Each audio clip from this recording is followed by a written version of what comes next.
Un cordial saludo, Dios les bendiga a cada uno de ustedes, que la paz del Señor sea con ustedes hoy, mañana y siempre.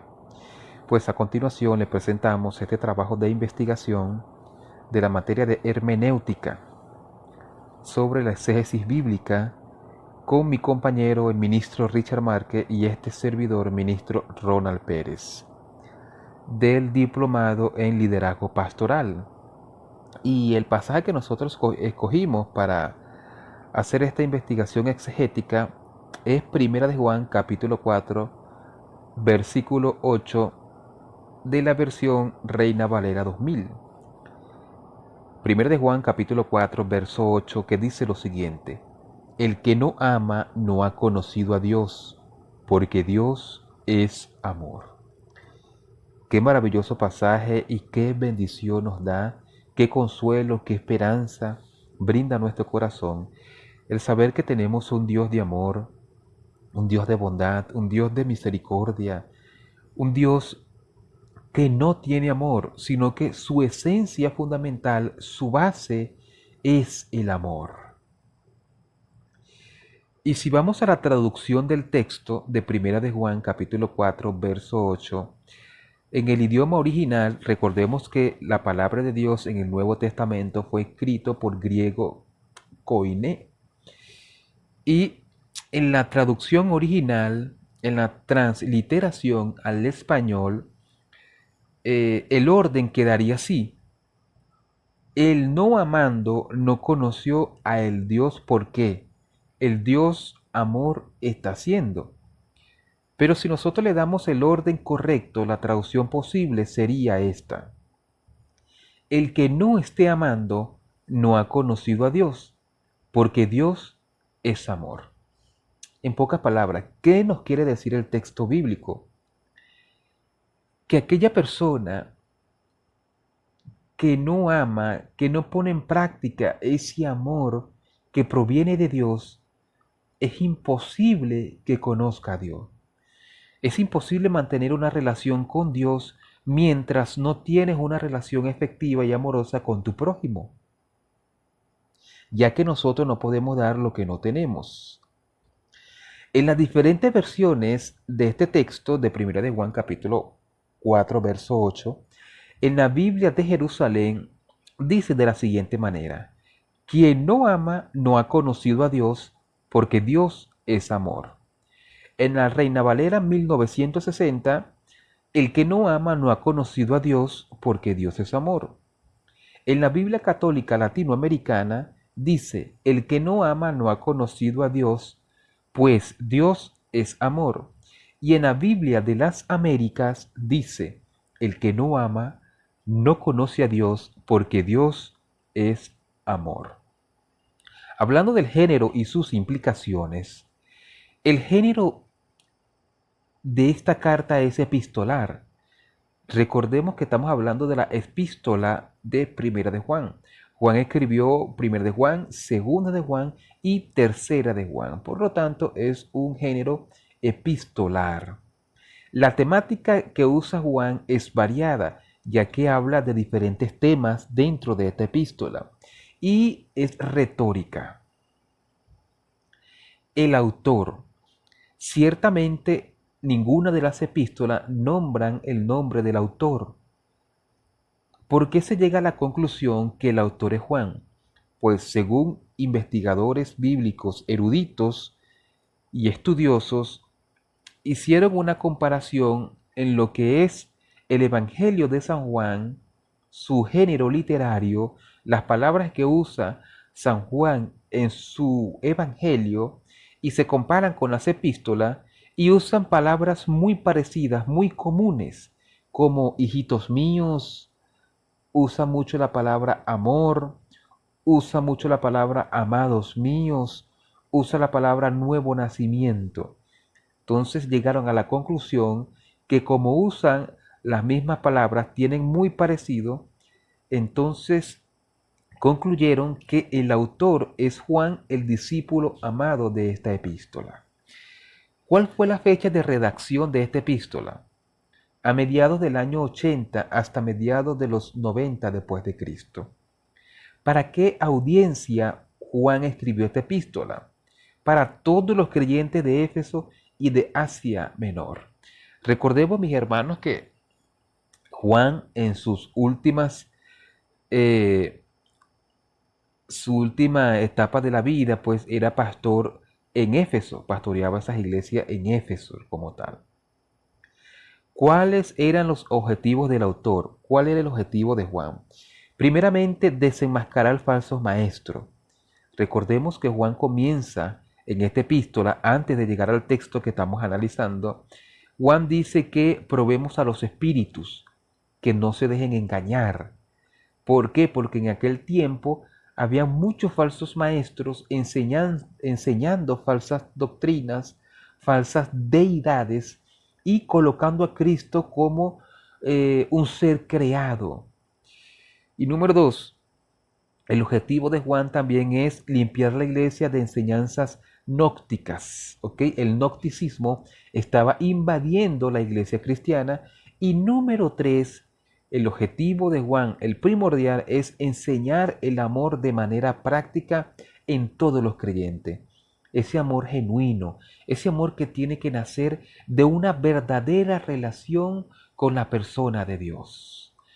Así que hasta aquí ha llegado mi presentación. A continuación los dejo con mi compañero Richard Márquez. Este pasaje de la Biblia se relaciona con el resto de la carta, ya que el tema del amor es repetitivo. Podemos verlo en el capítulo 3, versículo 1 y el capítulo 5, versículo 2. También se relaciona con otros escritos del mismo autor, como es el Evangelio de Juan, ahí en el capítulo 3, versículo 16, texto muy conocido que habla del amor de Dios por este mundo.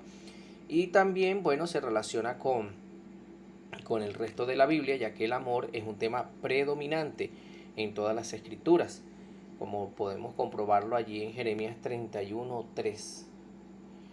El contexto histórico, geográfico y socioeconómico. Juan vivió y llevó a cabo su ministerio en Éfeso y en Asia Menor.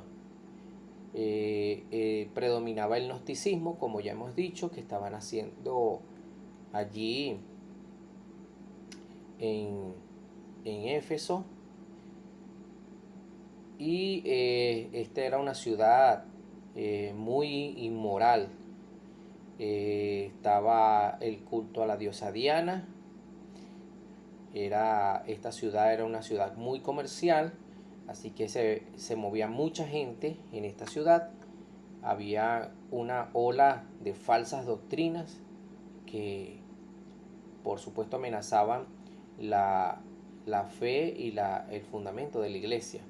Y había también muchos falsos maestros que buscaban eh, infiltrarse dentro de la iglesia. Allí encontramos, en el pasaje bíblico, encontramos dos palabras clave. La palabra conoció, que viene del griego ginosko, y la palabra amor, que viene del griego ágape. Este, este término se convirtió, conoció, se utiliza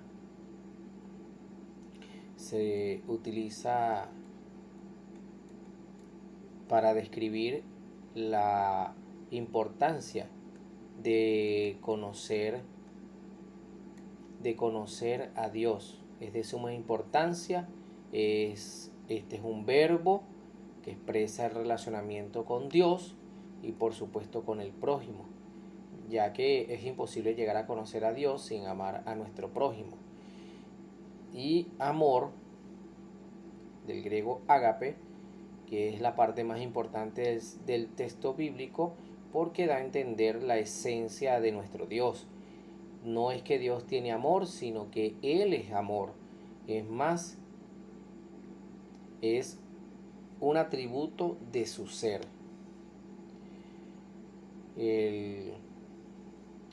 Este término ginosco es un verbo primitivo y ágape es un sustantivo femenino.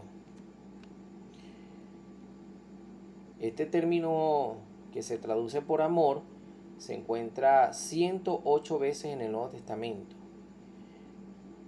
y se encuentra también en su equivalente en hebreo, que es ahava, relacionado con el verbo aheb.